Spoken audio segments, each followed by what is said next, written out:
up a seat at the bar to join us for another episode of McAnally's Pubcast, a podcast exploring the fun and fantastical mind of Jim Butcher's The Dresden Files series. Hosts Tansenn, Maggie, and me bring you another round of literary analysis on this immense, immersive, and colorful environment inhabited by Harry Dresden, the world's only licensed private investigator and professional wizard. Join an active and engaged community of new and die-hard dedicated fans focused on the fabulous themes, theories, characters, context, lore, and more. This is McAnally's Dresden Files Pubcast by Free Flow Rambling. Conjure by it at your own risk.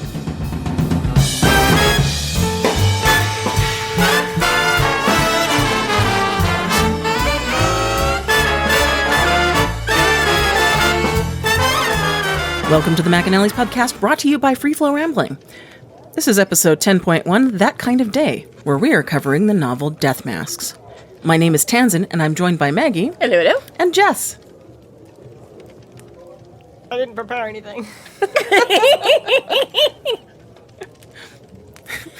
Hey for now.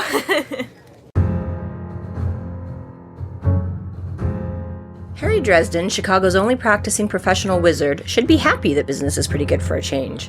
But now he's getting more than he bargained for. A duel with the Red Court of Vampires champion, who must kill Harry to end the war between vampires and wizards, professional hitmen using Harry for target practice, the missing Shroud of Turin, a handless and headless corpse that Chicago police need identified, not to mention the return of Harry's ex-girlfriend Susan, who's still struggling with her semi-vampiric nature, and who seems to have a new man in her life. Some days, it just doesn't pay to get out of bed, no matter how much you're charging.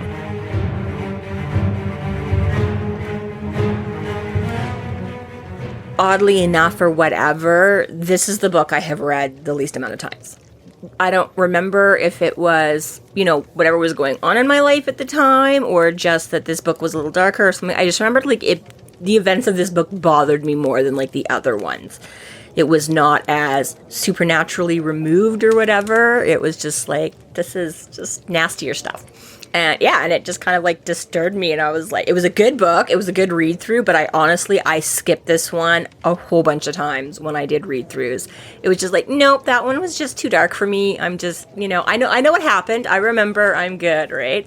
And things the first book I listened to a lot when it was haven't you ever had pizza before? Of course I have. And you didn't share? Those bits were so much more better to listen to. Or Summer Night with all the fun, freaky, fairy stuff and whatever, right? So, it'll be interesting because I really have only, I think, properly... I remember for sure once going back on the read-through, and I may have listened to it once or twice, but honestly, compared to the 50 times I've listened to Stormfront, it's 3 times for this book. So it's going to be interesting to... I'm excited to just be on into another book. New book, yay! Right? Because about the only thing I accomplish these days is just books for this podcast now, right? So, we're on to our 10th piece of content. That's all the dopamine I'm going to get until we get to number 11. I went from reading 100 books a year to 2. I really feel and that. And it's these 2. I really feel that. Yeah. Well, if you guys had just been re-listening to them over the past 20 years like I have been, you wouldn't have had to invest so much. You would have had time for your other books. Meanwhile, I am on book 3 of the second set of Percy Jackson books. So, way to catch up. Yay me. And that's just in the last couple weeks. What I'm really excited about getting into this book is that I finally sat down and read the original Dracula last month. So I had a lot of fun going ding, ding, ding. That's why this lore exists. That's why that thing's a thing. Being able to be oh, this piece of lore in Supernatural started here with the original Dracula. Oh, this gag on, The Simpsons started with this piece of lore on Dracula. There was a lot of, reading through Dracula and being oh, this is where that originated for this other thing. Because I kind of, I've always known what Dracula's about, right? You know the pop culture enough, right? Yeah, it's kind of the gold standard. Right? But actually reading it for the first time, interesting. Not sure that it necessarily holds up to, 21st century ideas of being scary. Yeah. It's pretty cheesy, honestly, whereas apparently it was read much more seriously when it first came out. And for me, I was wait, that's a direct quote? I thought that was a cheesed up version for Hotel Transylvania, not a direct quote. So there were certain parts that I was just like, all right, we are definitely desensitized to some of this horror, but Definitely. as like you said, the gold standard OG, Yeah. Dracula vampire, blah blah blah. And I think that's fair too, because like as we were talking a bit in Full Moon and stuff like that, where he's like, back in the day, wolves were like the scariest thing people. And again, right before as much science and stuff like that, I was like, I think there was a lot more people, believing in that supernatural or that as unexplained things. So I can see a lot of that again, where Dracula would have been scarier the first time around because there might have been more like this could happen. Like, what else would this be other than Much less saturated content. mystical bad guy popping up out of the right? So, but yeah, no, it is interesting. I know because you revisited some of the original Dracula and Frankenstein on movie night and Halloween and stuff like that too, and it's like, yeah, they are kind of really... I'm going to suck your blood. Yeah. Please. That's my kink. It's it's literally so much of that shit now is people are just like, yeah, I'm a furry now. Werewolves are awesome. Yeah, exactly, right? Right. The only thing that gets me every time is when Frankenstein meets the little girl. Frankenstein's monster meets the little girl. And it's all like, she's like, oh, and like, wow, and let me give you a flower. And he's like, I don't know what to do with this. Chucks her out into a lake and walks away. It's like, what the fuck was that? Disturbing, but not like, horror gore. Anyways, so yeah. Anyways, it's even though we're dealing with the red court and not the black court, which Dracula's black court, it was still interesting to get that finally down. Now I know for sure. Right? You've done it. Check it off the list. Yeah. Very cool. Very cool. As for this book, though, I don't really know that I was very afraid of it as you were. I don't know. It's, for me, about in line as all the other books. I enjoyed as much as I love the whole series, right? It's not my favorite, but I'm not afraid of it or anything like that. It's got enough comedy in it, I think, as the other books do, that even it out. Well, and that's the thing, right? That's where, as we go through it a little more, I'll have to see if bits and pieces stand out more. And I mean, I know, I can think of a couple of things coming up that I know, again, for me is the more disturbing type of stuff. But I'm like, again, that's why I say, I'm like, I don't know if there was like other stuff going on in my, if it was a already specifically like traumatic, depressing time that I read this, in which case it was just like too much. And so that's why it's flavored with that, or whether it is the book itself. But it's the same thing for me. Things like why I don't really like psychological thrillers or think, anything to do with like mental institutions or kids or anything that are based off of like real, because I'm like, that's just too disturbing. I don't want to think about, seniors and mental health, being like abused and taken advantage of, and same thing. And like psychological thrillers is more like, well, this shit could happen. Blood and guts and gore, fine, you can chalk it up to being fake, right? Like, I don't live my life in daily fear that Frankenstein is going to jump out of the shadows at me, right? I'm like, maybe there's shit, but honestly, it's not, right? It's whereas I think some of the things in this, right, it was just like, even the first couple, just first chapter or something, and they describe one of the bodies they found, and you're just like, that's just, and so it could be just that, like sort of the realism of moments in this book that way. But anyways, yeah, we'll see as we go through. I might be like, I don't remember any of this being, I don't know why this bothered me at all, or I might be like, oh yeah, this scene. Guess we'll find out. Guess we'll find out. And we're surprised because I don't remember the book at all. It's just like fresh trauma every time for Tansenn. Goldfish memory, that's me. Tansenn read the blurb and was like, is that this book we're doing? Really? I don't remember any of these things happening. One of these days, let's just slip in a non-Dresden Files book for Tansenn to read. You'll be like, a really short story for this week is this. It's from like a different perspective, and yeah. That's how we're going to get to read new books. 3! This is from Michael's perspective. Ooh. Right? It's the Bible. God, this book is huge. It's just a bunch of short stories, Tansenn. You only have to read this part to this part.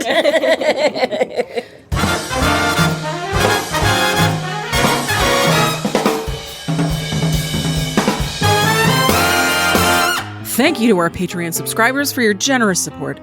It's people like you who help us do what we do. If you're not yet a Patreon subscriber, sign up today and get a fuck ton of bonus content, kick-ass merch, behind-the-scenes outtakes, and more. Sign up today at patreon.com/freeflowrambling.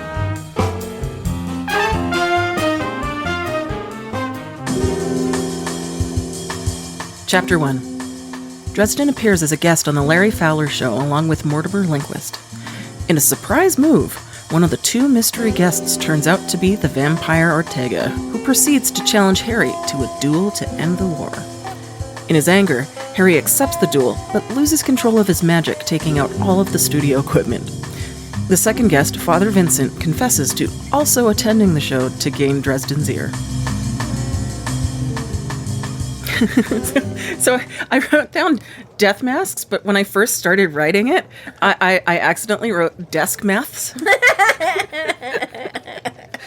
Okay, that is horrifying. More scary. Yeah, I'd shut that book right away. Wait a second. No wonder you don't want to reread this book. Right, makes sense now. Which is funny because, again, reading all the Percy Jackson books, one of the biggest traits they generalize between all the demigods is that they're all pretty much like ADD and dyslexic in that, and it's like the dyslexia comes because they're all hardwired to read like ancient Greek, and they're all like ADD because that's like their latent battle skills, just always trying to take in everything at once and be prepared for anything at a moment's notice and stuff like that. So it's just another form of the dyslexia coming in. We're just gonna Desk masks. desk mouse. Oh God, no. Right. So we start off with Harry at the Larry Fowler show with Mort Relinquist. And then we find out there's going to be two mystery guests who we don't know anything about yet. Yes.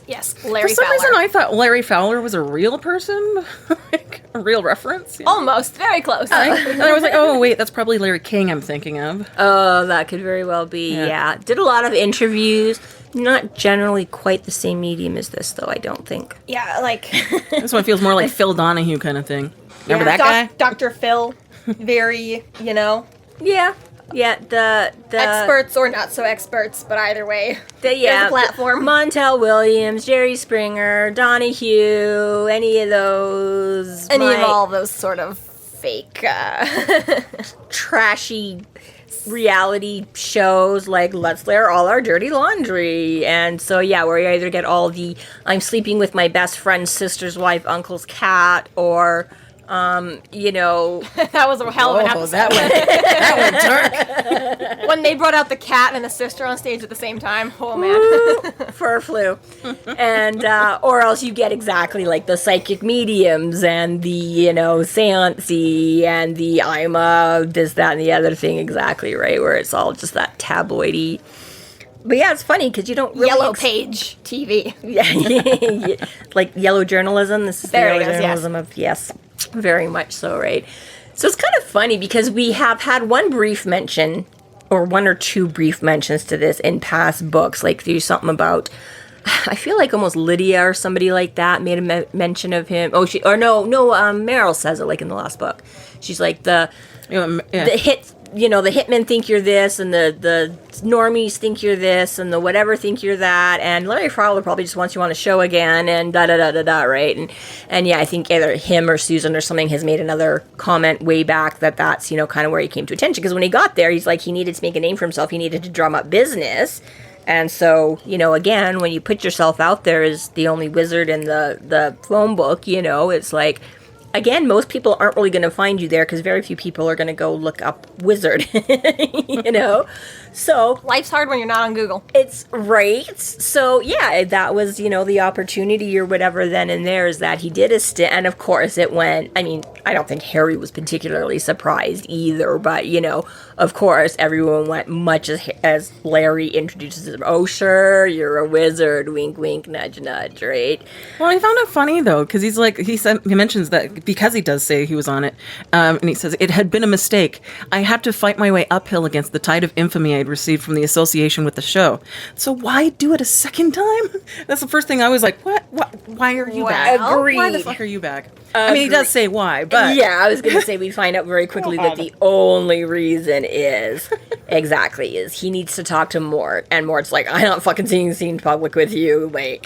Well, this is more funny, though, because looking at it from, like, how we are doing it, right, you'd have to think that his actual friends, like Michael and Murphy and Susan, et cetera, would be like, why are you going on this show again? He's like, it's the only way people will meet with me anymore since I started a war. Yeah, right. Right? Like, so funny. Like, No one will They're talk all to me. embarrassed. my best friend, the wizard, keeps having to go on news because no one will talk to him in private anymore. Right, Like, so funny. exactly. Poor It's like, guy. we are going to go where there is a huge audience. Lots of and witnesses. Lots of witnesses, and exactly. It's just so funny can for me to be like, totally coincidental that we're both here. It's not our we fault. both got Larry. booked. Ah. Yeah. crazy. Right? It's not our fault. We're the only, supernatural consultants in town.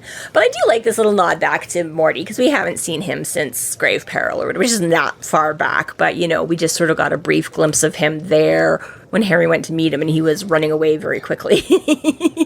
So turns out he stuck around and Not only that, but Mort has great stage presence. Yeah. He's awesome. Like, fabulous. especially because, as we briefly saw before, but we'll see in future, when his only audience is Harry, he gets pushed the hell around. Like, he gets stopped instantly. So it's great to see when Harry shuts the fuck up, Mortimer has things to say. Yeah, he's very charming. Like, he Yeah. makes that Sixth Sense joke, I see dead people. Yes.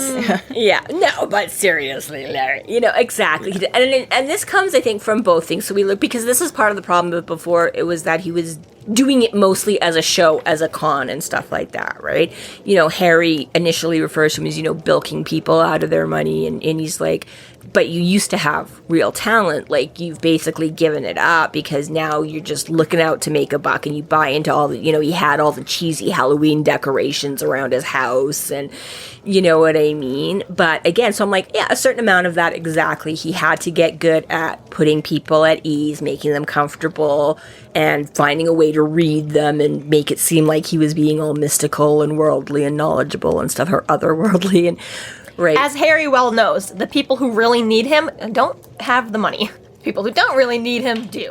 So Mortimer made his choice and Harry made his. Yeah, well, that's not a bad one. Yeah, Right, exactly right. Dresden does this, he casts the suppression spell.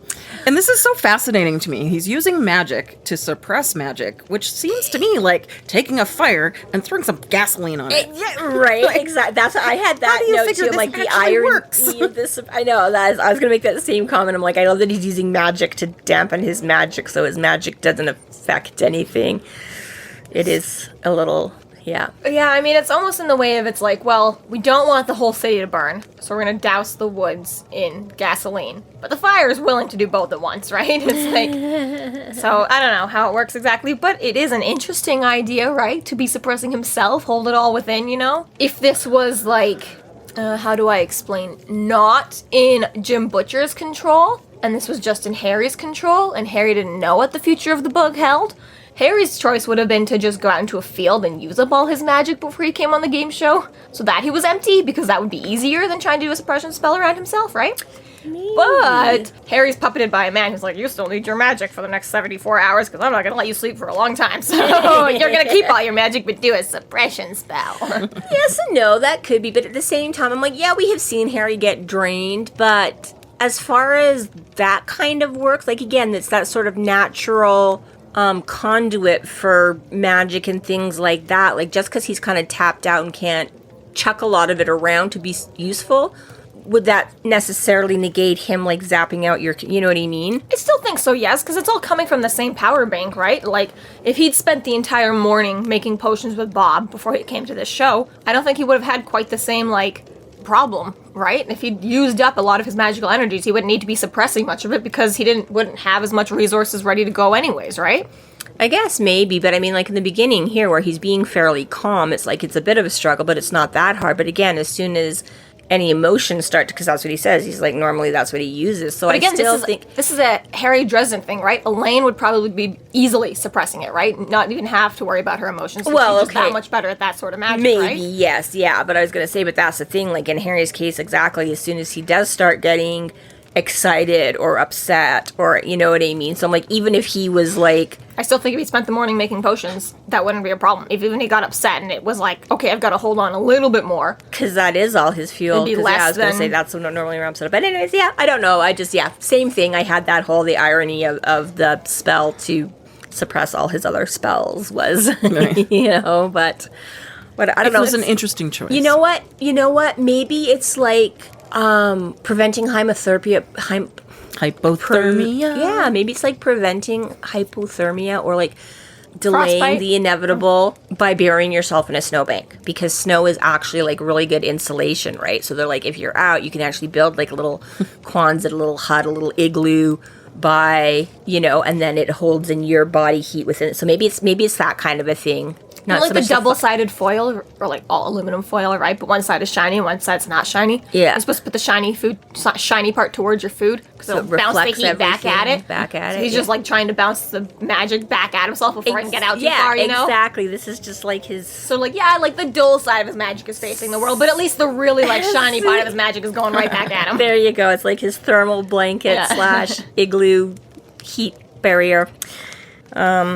Shows up naked to a set covered in a thermal blanket. I need this, or all your shit is gonna crash and fail. And I do love how they go, right? So Morty does his little thing, and he plays up the thing like, oh, give us an example. He's like, I think there's going to be 2 more guests, ha ha ha, right? Chuckle, chuckle, chuckle. Chuckle, chuckle, chuckle. And then he's like, well, Harry, let's see an example. And again, right, like you see some of this in, movie hero shows and things, and they're like, but I'm like, I do kind of like the way that Butcher has set all this up and blends it in, because it does feel kind of natural, right?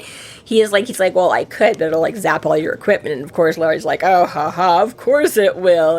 Meanwhile, things are like sorting out. That's well established. Yeah, exactly, right. But it's just, because I'm like, same thing. Like, again, if you switch back to like real life, you're like, wow, it's so convenient that all the pictures of Bigfoot are just big blurry things from way away. And all the pictures of UFOs are like, sort of, but you can't quite for sure. You know what I mean? Like, and again, it's like, yes, it's sort of cheesy. They had to come up with an excuse for why that is, but it just feels sort of like natural or organic or whatever. Like, I like the way it's been set up, that it's never sort of bothered me in this series that, of course, the one thing that would prove your magic on TV with everybody would completely short out all your equipment, and you wouldn't actually get to see anything. And who's going to believe the 30 people in your audience that are like, no, I really saw it. Yeah.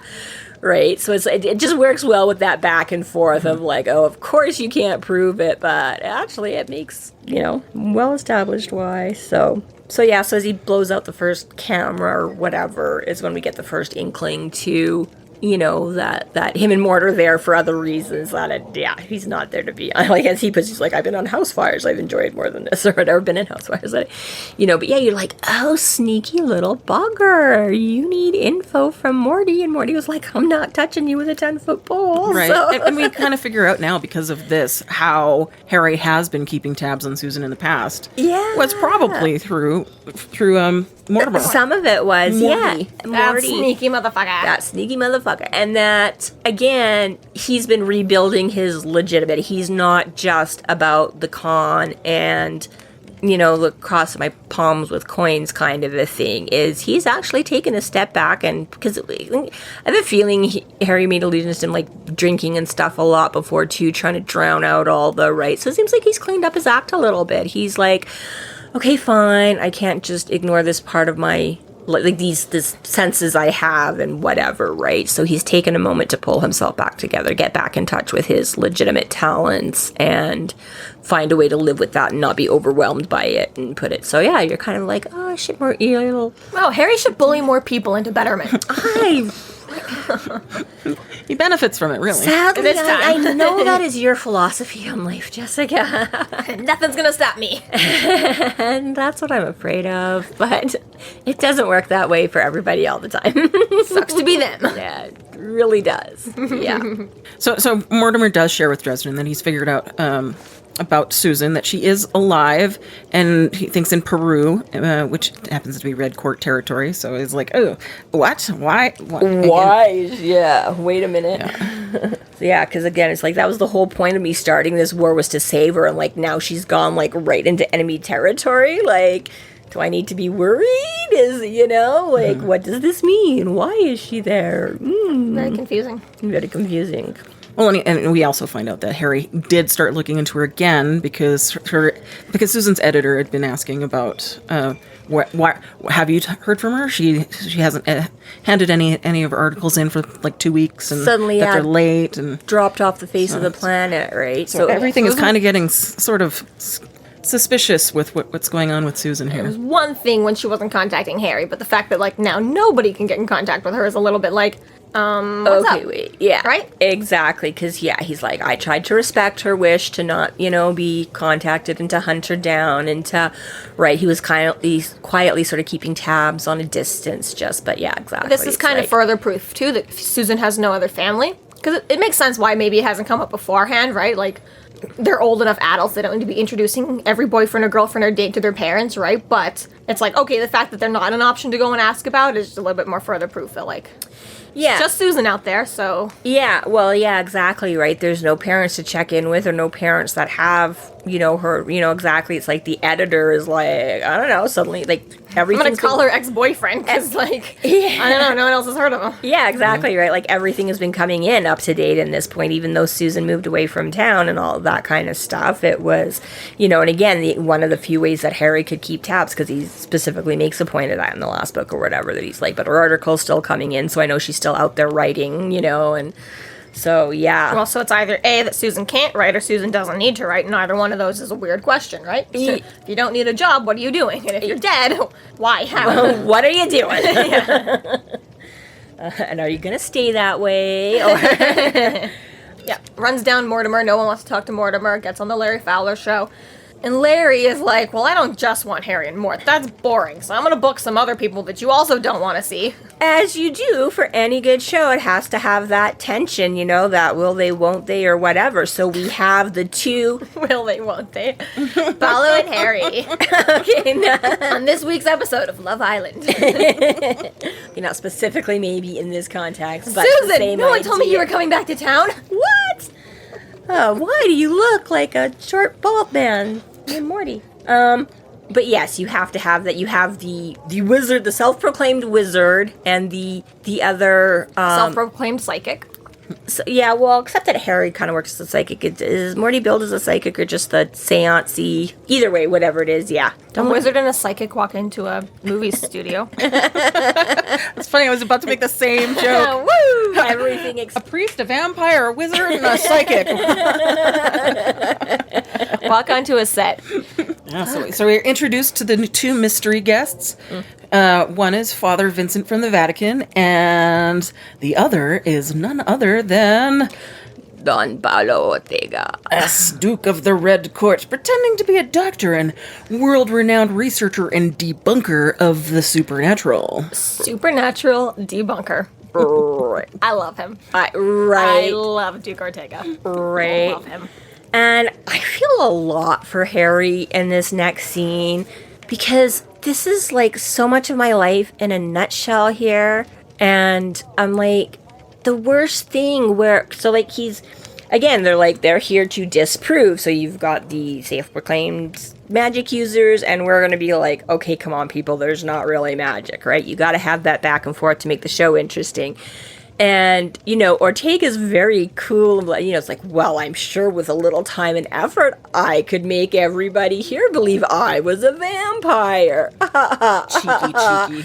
Right? And Harry's like, you fucking fucker. Like, he is, and I'm like, this is my whole, I'm like, this is where I always find I get so frustrated because I'm like, these people that are like that, it's like, but you're a jerk. Why can't you just admit you're a jerk? But you have everybody else believing whatever, and you come up with all these stupid excuses and arguments to, you know what I mean? And I'm like, in the movies, eventually the hero gets to have the last laugh or the last say, and they come back with that witty comment, or they, pull some move like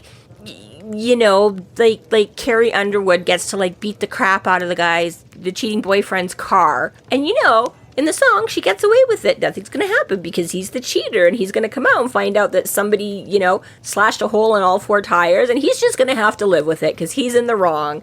But in real life, that never happens. And you're like, no, but seriously, like, why am I going to jail for slashing his tires when he's the one that pulled all this other crap in the first place? So I really feel for Harry here. It's like, no, it really is. Understandably, alarm bells start ringing. Yeah. shit. Yeah. And in typical Harry fashion, I mean, again, just for the setup of the book, he totally pays attention to the guy coming and sitting down next to Morton. Okay, we've got a Catholic priest here and blah, blah, blah, blah, blah. Oh, wait a minute. Who's this sitting down right next to me in arm's reach? Duke of the Red Court. Yeah. And I wonder, did they, did Ortega sit there backstage and be like, oh, put me next to the wizard? Right. Because what if they'd sent him out the other side of the stage and he had to lean all the way across Morty? It just would have been so much more awkward, right? So it was just serendipitous that it worked out that way, or was Ortega no, totally I want that side. I was going to say, most shows would probably put Mort and Harry together as one side versus the other side, right? But not Larry Fowler, gotta switch them up. That's right, he's got those two in the middle and the other two flanking them to pound down all their arguments and beat out all their... Even funnier is if, the Duke wasn't oh, I want to be next to Harry, and Father Vincent was just don't put me next to the This is embarrassing enough. I'm going to have to talk to him afterwards anyways. Just don't... Right. So Dresden starts to lose his cool and manages to lose enough control of that suppression spell that he kills another camera. And that sort of gives Ortega and Dresden a bit of a chance to incidentally talk. Lucky Harry. Right? Yes. It's real good of you, Harry. And yeah, it's as soon as he realizes, he starts fumbling. We don't get to find out what. I don't know if he's stashed, again, some more sunshine in a hanky, or if he's got a crucifix or something in there. Just wizard gadgets. Just wizard gadgets. And immediately Ortega's like, we don't need to go there. Let's not make a big scene. Meanwhile, I am slowly crushing the bones of your wrist while looking like I'm not doing anything. I'm here to talk to you. Why are you freaking out? I love how matter-of-factly he is. I've come to Chicago to kill you, Mr. Dresden. Yeah. But I've got a proposal that you want to hear first. Yeah. I'm not going to kill you on television. I want to talk about going somewhere else to kill you. You just have to agree to it. And Harry's I love his response, though. You really need to work on your opening technique. I read a book on negotiations. I could loan it to you. Right. It's just cheeky. Just monkey. so cheeky. Can't help himself. And especially because he does it a second later, too. They continue, and he's like, you really need to read that book. He's this is not getting better. Your pitch is not getting better. Yeah. I like it, too, because it stops here, right? Larry Fowler tries to gain control again for a moment. And it's alrighty, Paulo Ortega, you really don't believe in the supernatural at all? And he's like, no, I can debunk everything. No problem. Yeah. Give me any supernatural weird thing. I've gone through it. No way. No way. Can't prove it to me. Yeah. Blah, blah, blah. And as they're going through this, right, you've just got Harry slowly killing off all the equipment. I know. He's stewing and getting worried and just not paying attention. And exactly right, this guy's earphones, that guy's camera. But you debunked this studio right now. Yeah, right, exactly. This place is haunted. Right, and there's a fun little blip here too. I have the ebook and the audio. I'm going to assume it's in the print copy too. But again, as we were saying, who's Larry Fowler based on? And you're like, gee, it wouldn't happen to be Jerry Springer, would it? Because it actually goes through. He's like, Larry. Right. There's definitely that part. But right here in this moment where he Ortega grabs his arm or whatever, and Harry's like, get off me or whatever. And he's jerked his arm, and they rolled away the smoking camera. And he's like, Larry nodded to him and turned to Ortega. Sorry about that. We'll edit that part out later. It's no trouble, Ortega assured him. Jerry paused for a moment and then said, Dr. Ortega. And there actually is that. And Marsters reads it that way, too. It's kind of funny that because again, I could see maybe the typo getting... But it's, again, he's been Larry, Jerry, Larry, and it's just I funny that in the reading, in the printing, in the whatever, nobody caught that. I'm still waiting for Matt to send me a picture of the real book. Yeah, so I was going to say that's the ebook version and the audio version, so I'm going to suspect it's in the print copy as well, but I'm sure we will find out shortly. But yeah, it's just one of those fun little things where you're like, gee, I wonder who this is supposed to be. So yeah. It's that kind of TV show. Right. But yeah, and this is where Ortega says, I could totally make everybody here believe I was a vampire. Come on, it's so easy. Anything can be done with tricks and whatever, right? And Harry's just spiraling into fuck you for making me look like a fool again. And, when I already didn't want to come on here because of the last time. And now, especially because I know you're a lying liar. Vampire. Right? So then we get another disruption to the show and more. So he's going to do... I really like the one part when Larry's like, Harry, you look so pale. Do you want a drink? And Ortega's like, I know I do. Yeah, right? What a creepy motherfucker. I hate you.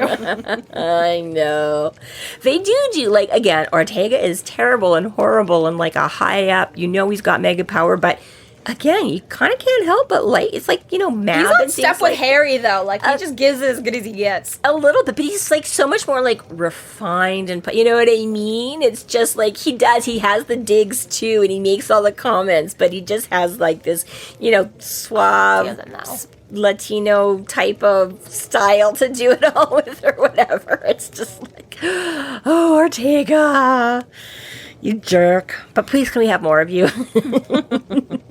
So he lays out anyways that it's like, I am here to kill you, but not really how you think. He's like, honestly, this war is, timely and costly, and it's a whole big drag, and you know what? If you just let me kill you one-on-one, we can leave the rest of it. And Harry's like, that's stupid. Like, why the hell would I do that? Like, why would I agree to go up against you? And he's like, well, you don't have to, but we'll just start killing all your friends and family or clients that have ever hired you just for the misfortune of ever, again, like, as we know, especially in his early days, a lot of these people were just literally like, okay, I can't find my keys. Somebody said you could help me.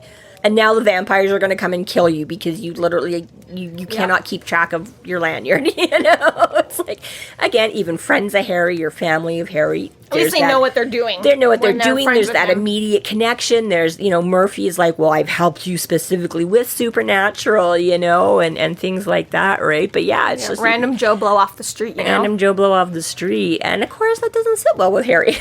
Right. Well, and Ortega really has this kind of interesting perspective on the war itself, it seems. It's like, he sees the loss of life as the loss of one life being worth saving several sacrifice the one to save the many, kind of. Because basically his theory is if we just kill Dresden, the war stops and the vampires are no longer left unchecked because they're distracted by the war and are doing all this unnecessary killing. Yeah, and he does make a good point. Exactly. They're wilder or more bestial, counterparts or whatever out there are exactly right. He's like, well, we're so busy waging this war, and those of us that have, brains and skill and strategy are busy facing off against the wizards and stuff to not get completely wiped out. All the other little minions are just running around playing havoc, the cat's away, the mice will play, and they're just right. So he's like, honestly, again, has been a big note of, any supernatural being in sort of any universe or whatever is the lay low and don't get caught, right? So it's like the world still doesn't believe there's vampires because we're just picking off a few here and there, right? Whereas again, if you're suddenly just so much more happening out in the opening, so many more people just randomly going missing, it's going to set a whole other spotlight on that and cause them all kinds of problems. Because again, while they might not care about the mortal loss of life, they're like, ugh, this interferes with like our politics and our bid to like take over the entire world. And, so can we just not, it's like we'd rather have our shadow games. So, yeah, it's kind of surprising that you think, like, why would they care? But he's like, no, this doesn't really work for me. He's like, yeah, let's just get rid of you. Just get rid of you. Yeah. And yeah, I mean, to be fair, very big offer you can't refuse. So Harry can't. Well, when you put it like that, right? Fuck. So Ortega does make his final offer is to face him in single combat. And as you said before, like, otherwise Ortega will just start targeting all of Dresden's friends and allies. And we find out if Dresden wins, then Chicago becomes a neutral territory. Dresden makes the joke, Chicago Blanca, eh? Yeah. That one took me a second, because at first I thought it was like carte blanche. Oh, yes, yeah. But then I did a little bit of checking on it, and the forums are like, it's a Casablanca reference, which I was like, oh. Okay. Yeah, because that's where Rick was hiding out and being in neutral territory in, what is it, Morocco? That's where Casablanca is, just to, when she finds him. I guess it would help to have actually seen Casablanca for... Yes, I did finally watch it at one point. Obviously not with you. I have yet to actually see it. Maybe maybe I watched it by myself. That's entirely possible, too. It's hard sometimes finding people that still want to watch old movies. Not surprised. But yeah, but the whole of, I did find that, like, Chicago's a big place. Like, that's a heck of a neutral territory. And it just so happens to sweeten the pot for Harry that that's where all of Harry's friends and allies live. So, conveniently, we won't just not kill them. It'll actually be a safe place, and nobody will be allowed to go after them. Plus, your whole entire city of people, plus just the, I don't know, square footage. Like, I don't really know how big Chicago is, but it's not that tiny. You're the Wizard of Chicago. Fucking own up to it. This is, exactly right. So, it becomes very appealing that, again, now they've broadened the circle, not just that you're going to go after your friends, but now you're like, your whole city can be considered neutral in this whole fucking war. And again, it is a duel. It's not, I just get to kill you. Yes, there's supposed to be rules and standards or something, in place for it. Because he does say a part of the accords and that. I was going to say, don't worry, Mab has a handle on this shit. Which we have mentioned before. Again, we don't all know the specific details of it, but they have this monster human, treaty accords, da-da-da-da-da-da. So, supposedly it's all on the up and up. It's just one-on-one, fair. Good old-fashioned dueling. Indiana Jones takes out a pistol instead of a whip. Swords at midnight or noon, 10 steps, turn! Right? Hamilton? So as Dresden thinks over the duel, he begins to get really angry and just really starts to lose control of this suppression spell. It's just basically going out. Gone out the window. He's like, I just fucking wanted to talk to Morty for 5 minutes and find about my ex-girlfriend. And now I've got fucking, like, vampires sitting next to me, and they want to do duels, and they want to take on the whole war, and I just... And boom, the studio blows up. Every time that guy leaves the house. Swear to God. The building wasn't on fire for once. Or the building was on fire, and for once it wasn't my fault. You're too early. You're too early. Too early. Cut that part. This is his fault. This one is his. Everybody starts ducking and covering. Poor Morty gets schmucked in the head by a piece of flying studio shrapnel. You're the worst, Dresden. You're the worst. You're the worst. That's like the one quip I did watch Wednesday. I did thoroughly enjoy it. It was fun. But there is the one bit where she gets a little scratch on her.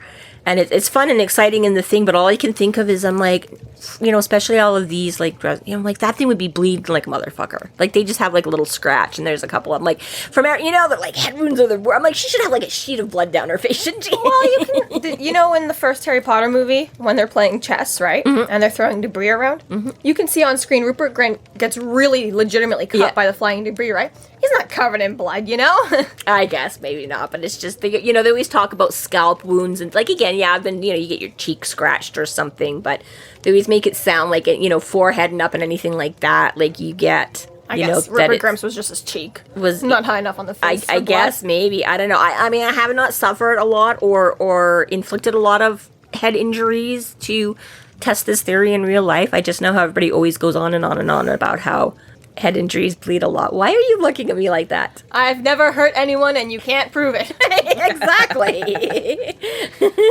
All right. That one time that I got a head injury, I don't really actually remember if there was lots of blood or not because I was, hurting. Well, those of you that have sliced open your scalps. You're no fun if you haven't sliced open a scalp a time or two. Right? I mean, I preferably your own, I guess. This is my alibi, too, right now. 2 for 1, me and Mom. Right? Okay, see, I did slice open my chin. That bled a lot. I sliced open my chin, too. Oh, my God, twins. Not at the same time, guys. Just mother-daughter bonding 20 years apart. And I did on my scalp. But that would have been, like, right up in my hairline. But I'm sure a lot of that was, like, soaking into my hair. Oh, well, there you go. That's how you got to do it. That would have been harder to, and again, gauge. I was, like, 5, 6, 7. I don't remember. Right. But, maybe watch where you're going. Oh, no, my sister threw a stuff. This is the best part. I love telling this story. Because I was like, I literally, my older sister got mad at me. And didn't seriously want to injure me, but wanted to express her frustration. So she picked up a stuffed animal and chucked it at me. And I went to the hospital for like 4 stitches. And she's like, what the fuck is wrong? But it just so happened that the one she happened to land on had a little music box in it. And the little silver ring that stuck out of the stuffed animal to wind it clipped me on the scalp. Get fucked. And I know, and she's like, I can't win. She's like, I wanted to, but I didn't really want to kill you. And she's like, yeah, my luck. I throw a stuffed animal, and you go get stitches. I was like, yeah, that is going to be your life for the next 50 years. Wow, that was a curse, wasn't it? I love it. No, it's already been. It's already laid out. Not the 50 years coming, as you know. It has been steadily proving itself for the past 50 years. So. Not that she's that old yet, quite, but So love you. She's a couple of years away from freedom. yeah, she's lucky. So anyways, yeah, so they hustle. So he helps. So the priest helps pick up Morty, and Harry helps pick up Morty, and they all shuffle him outside, and paramedics start seeing the people, and Larry is still pissed at Harry. I mean, it's kind of funny. I'm like, you invited him on the show, but he literally has been giving him dirty looks since, like, the moment he got there. Like, you know, like, Morty makes some smooth, you know, little, I see dead people, and Morty's like, Larry's like, I love this guy. Harry's like, I'm here because you're paying me to be here. And he's like, play nice, Dresden. Like Harry was helping himself. Harry's like, well, you paid me to be here. Like, I don't know. But yeah, every time something smokes or glitters, we're all Team Harry, but if you met Harry on the street, you'd be like, that motherfucking asshole. Like, right? Such a dick. It's like you really have to meet him at the right time in the right place where he's like saving your ass from some, you know, bully or whatever. The line between hero worship and I fucking hate this guy is so thin with this guy. Well, right? Because again, it's that line between are you the bully or are you bullying the bullies? And if you're bullying the bullies, that's fine. You see, you can bully people into betterment. But you just got to make sure that, yes, you're not coming across him on the day where he's coming off as the bully, not the anti-bully. So yeah, they all get to go. Oh, they do make a point too. I should say actually, they Harry agrees to the duel. He says if you get it all in writing and everything like that, he's like if it's legit on the up and up and up on the up and up and up, legit on the up. Gotta be extra sure with the red cord. You really do. And if you then, so he does agree to it. So Paolo's like, okay, we'll be in touch. I'll have my peeps call your peeps or whatever, right? I don't have any peeps. You're gonna kill all my peeps. Yeah, right. So you gotta hurry him out some before they. So Harry's like, I want to get the fuck out of here. I am so over this day. Like, I don't, I'm like, okay, get she's not dead, but I still don't know what's going on with Susan and why all that's been different. Now I got this guy showing up. Now I got studios exploding. And of course, then the priest is like, wait a minute, we need to talk. And Harry's like, I must confess, he's like, I didn't just come on the show just because, like, you came specifically to see me and talk to me, did you? How did you know? It's like, just that kind of day. Like, what else could it be at this point? Okay, come with me. The guy's like, I know. And he's like, just come. You want to talk to me? I'm fucking leaving. You're coming with me. So, get in the car. Well, they have to walk to the car. What if he has his own car? I know. How did he get there? Yeah, right. Apparently. Cab. I'm just going to, they already make a point of him having, like, that Italian accent, heavy Italian accent, but, well, so I was like, I guess maybe he just took it for granted that, he's an out-of-towner or whatever. You came in for the, Although, honestly, that's a heck of a budget if, the Larry Fowler show can, like, fly somebody in from the Vatican to be on your... Luckily, he was coming already. Go up against this guy who says he could do seance. Well, exactly right, but it's like you'd have to have another reason. Cause maybe they called, like, St. Mary of the Angels, and St. Mary was like, I don't know, we've got some guy from the Vatican. He's in all week. Maybe he'll come say hi. Well, and in all fairness, in the Catholic Church, and I don't know all the ins and outs and details, but, there are priests and that there are people that deal with... social media. The media priests. I was going to say exorcisms and demonic things. I'm sure there are TikTok priests too, but that was not the point I was making. As has been well established, I work at 7-Eleven, and they say if anything ever happens at your store and the media gets sent, we've got a media team. Shut the fuck up until the media team gets there. It's like the Catholic Church. We have media priests. Yes, they know exactly what to say on TV, what's okay to say on TV, and how to avoid the non-TV questions. They definitely have spokespersons and representatives for all that as well. But I meant legitimately, and again, I'm sure it's not nearly as big a department as it may have once been, but it is something that the church does still take seriously, is that they, their whole stance is there is a devil and shit can happen, and so there are demons and things and da-da-da-da-da. So it is just kind of funny, that they have this whole, but we're just going to happen to send our big-ass expert who, because they say he comes from the Vatican and everything like that, which I'm sure is probably where they're biggest research high up. Please don't zap me with a bolt of lightning. I don't really know what I'm talking about here, but but exactly, he's like going to come all the way just to go on some little cable trash talk show to He debunk seems pretty well connected to be able to find out that Dresden is going to be on this TV show. Yeah, right? Like, it just so nicely comes together that Mort's like, okay, shit, I'm not, again, it was, what was the other thing in the last book where I was saying with all of, with Leah's planning to get the sword and stuff like that. I was like, there's a lot of very ways that far outlying threads here that actually came to, yeah, exactly, right? How do you know that Mort's not going to talk to him and that Mort's going to pick a TV show as a cover, to which Ortega can conveniently be, well, I was coming to challenge you to a duel. I'll get in front of the TV cameras too, so we can't kill each other there. And the priest is like, well, I was coming to check out all of this stuff, and it just so happens everybody I want to talk to is going to be on this TV show, so sign me up too. Larry Fowler just became a booking agency for Harry Dresden. For supernatural, diplomacy talks or something. If you want to talk to Harry Dresden, you get in contact with my TV show first. Right? You audition with him first. If he thinks you're good enough for the show, then you can come to me with your problems. Is this like the months and months worth of auditions for American Idol that you go through all the producers before you actually get to sing in front of Simon judges, and Paula yeah, and stuff like that, They're karma, serendipity, whatever. It's played its part, it's come together, and Harry's off and running to his next adventure. This concludes our episode 10.1, That Kind of Day. Thank you for listening. You can find us online at freeflowrambling.com and McAnally's.ca. There we have links to our other podcasts, social media, and other fun tidbits. Please subscribe if you like what you're hearing, and please consider supporting us through Patreon to keep the magic alive and to see more content. We are Free Flow Rambling. Conjure by it at your own risk.